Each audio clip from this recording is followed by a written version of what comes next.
Selamat datang di video promosi kami mengenai tanah objek dan reforma agraria. Sebelum kami memulai mempromosikan materi tersebut, ada pepatah mengatakan tak kenal maka tak sayang, sudah kenal, udahlah, begitu saja. Terlebih dahulu kami memperkenalkan anggota kelompok kami. Yang pertama dengan saya Greasia Anggriani Borusihaan. Perkenalkan, saya Haikal Istorza Rumaha. Saya Cynthia Andraini. Saya Rika Aprilianti Tarigan. Halo, saya Agung Ramadhani. Saya Ramadan. Saya Ilyas Syaputra. Saya Siti Nuraini. Nah, teman-teman, perlu kita ketahui apa sih pengertian tanah objek dan reforma agraria tersebut dan mengapa harus kita promosikan dalam mengurangi krisis iklim. Baiklah, kami akan menjelaskan apa itu tanah objek dan reforma agraria.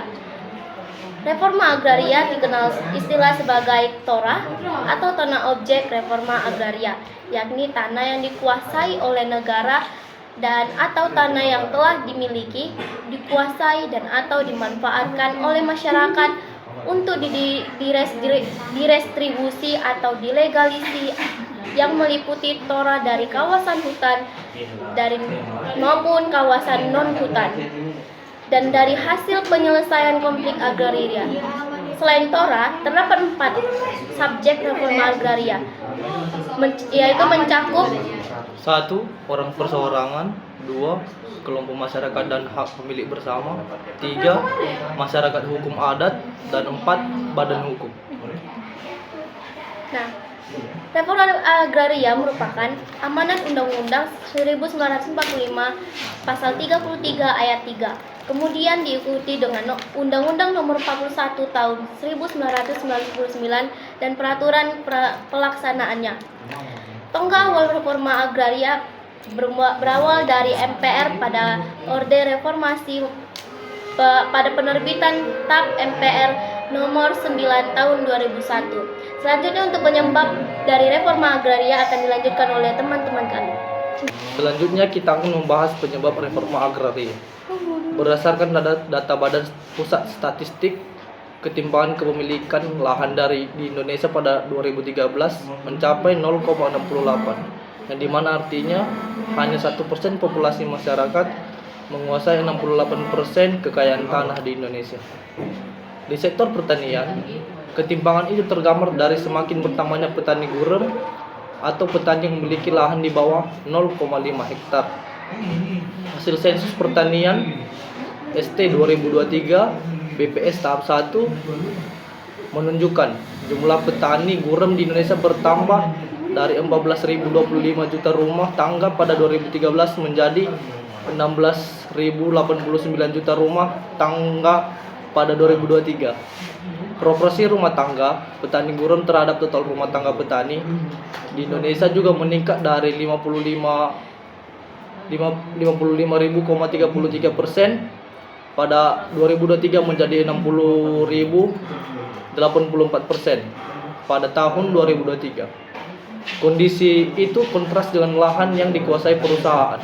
Pada 2022 di sektor perkebunan terdapat 16.008 juta hektar lahan perkebunan sawit yang dikuasai 2.400 perusahaan. Di sektor kehutanan ada 11.022 juta hektar kawasan hutan tanaman produksi yang dikuasai 314 perusahaan. Di sektor properti atau real estate terdapat 63.000 hektar tanah yang dikuasai 25 perusahaan di Jabodetabek saja. Sementara itu, KPA mencatat selama 9 tahun 2015 sampai 2023, pemerintah Presiden Joko Widodo ada 2.939 kasus konflik agraria di lahan seluas 6,3 juta hektar. Jumlah korban konflik mencapai 1,75 juta rumah tangga petani. Konflik terbanyak ada di sektor perkebunan, yakni 1.131 kasus. Disusul oleh konflik di sektor properti 609 kasus. Properti 609 kasus, infrastruktur 507 kasus, kehutanan 213 kasus, dan pertambangan 212 kasus. Mereka mayoritas adalah petani, masyarakat adat dan aktivitas agraria. Konflik agraria terbaru seperti terjadinya di Rempang, Batam, dan Seroyan, Kalimantan Tengah menjadi contoh bagaimana pemerintah sampai saat ini masih belum mampu menyelesaikan persoalan agraria, kata Dewi. Sementara itu, pada banyak konflik agraria klasik belum diselesaikan. Menurut Dewi, muncul potensi konflik agraria baru.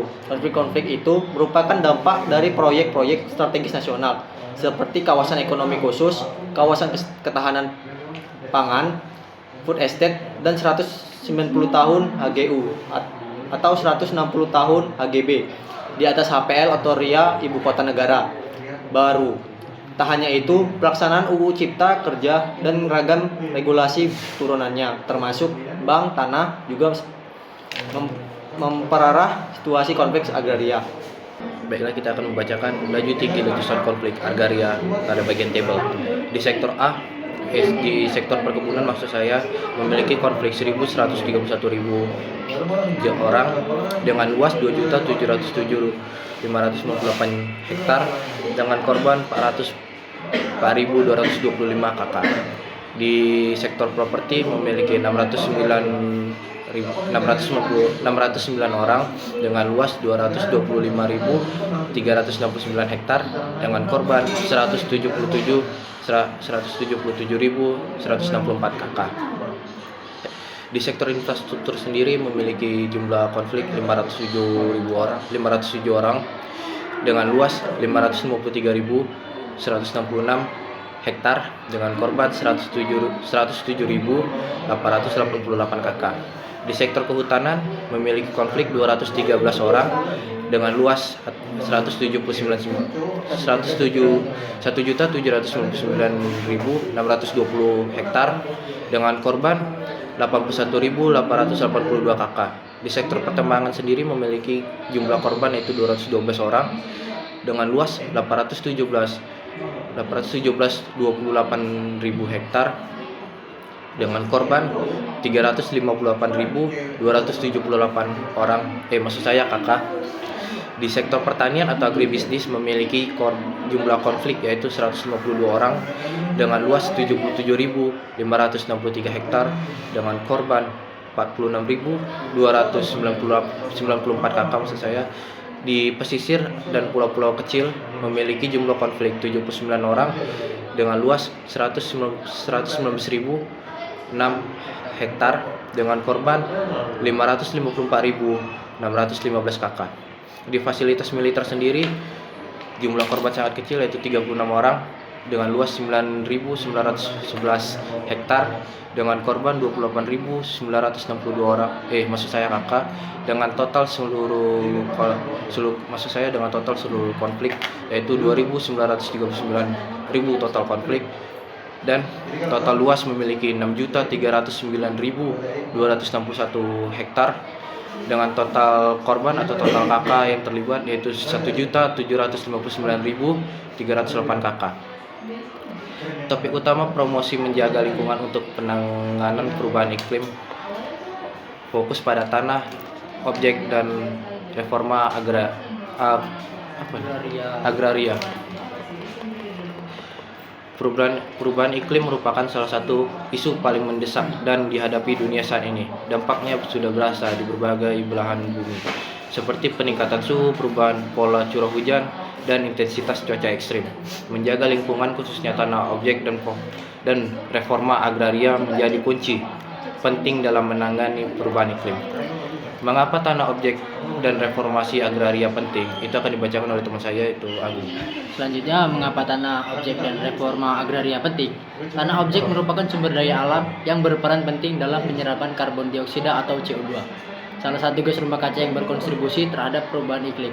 Yang kedua, reforma agraria, memastikan akses yang adil dan merata terhadap tanah bagi masyarakat sehingga mendorong praktik pertanian berkelanjutan dan pengelolaan lahan yang bertanggung jawab. Lalu apa saja strategi promosinya? Yang diantaranya ada meningkatkan kesadaran, yaitu edukasi masyarakat tentang pentingnya menjaga lingkungan, khususnya tanah objek dan reforma agraria dalam menangani perubahan iklim, Gunakan berbagai media seperti seminar, workshop, media sosial, dan kampanye publik. Yang kedua, memberdayakan masyarakat seperti berikan pelatihan dan pendampingan kepada masyarakat tentang praktik pertanian berkelanjutan dan pengelolaan lahan yang ramah lingkungan. Dukungan pembentukan kelompok tani dan komunitas peduli lingkungan. Yang ketiga, mendukung kebijakan, yaitu dorong pemerintah untuk merumuskan dan menerapkan kebijakan yang mendukung kelestarian tanah objek dan reforma agraria, seperti pengalokasian lahan untuk hutan dan pertanian berkelanjutan, serta akses yang mudah terhadap tanah bagi masyarakat marginal. Yang terakhir, membangun kolaborasi, seperti libatkan berbagai pihak, seperti pemerintah, swasta, organisasi non-pemerintah, dan akademisi dalam upaya menjaga lingkungan dan menangani perubahan iklim. Baik, sekian dari kami. Nanti akan dilanjutkan oleh teman kami. Terima kasih dan Terima kasih. selamanya. Contoh promosi, kampanye lestarikan tanah lawan perubahan iklim. Kampanye ini bertujuan untuk meningkatkan kesadaran masyarakat tentang pentingnya menjaga kesehatan tanah dan peran tanah dalam menangani perubahan iklim. Kampanye ini dapat dilakukan melalui berbagai media seperti poster, video, media sosial. Kedua, pelatihan praktik pertanian berkelanjutan. Pelatihan ini bertujuan untuk membekali petani dengan pengetahuan dan keterampilan tentang praktik pertanian yang ramah lingkungan, seperti pengolahan tanah yang minim emisi, penggunaan pupuk organik, dan rotasi tanaman. Reforma agraria dan ketahanan pangan. Dialog reforma agraria dan ketahanan pangan. Dialog ini bertujuan untuk membahas hubungan antara reforma agraria dan ketahanan pangan serta peran reforma agraria dalam menangani perubahan iklim. Dialog ini dapat melibatkan berbagai pemangku kepentingan seperti petani, akademis, dan aktivis. Sekian dari kami, selanjutnya kesimpulan akan dibacakan oleh teman kami. Jadi kesimpulannya adalah menjaga lingkungan, khususnya tanah, objek, dan reforma agraria merupakan langkah penting dalam menangani perubahan iklim. Dengan meningkatkan kesadaran, memperdayakan masyarakat, mendukung kebijakan, dan membangun kolaborasi, kita dapat bersama-sama membangun masa depan yang lebih lestari dan tahap terhadap perubahan iklim.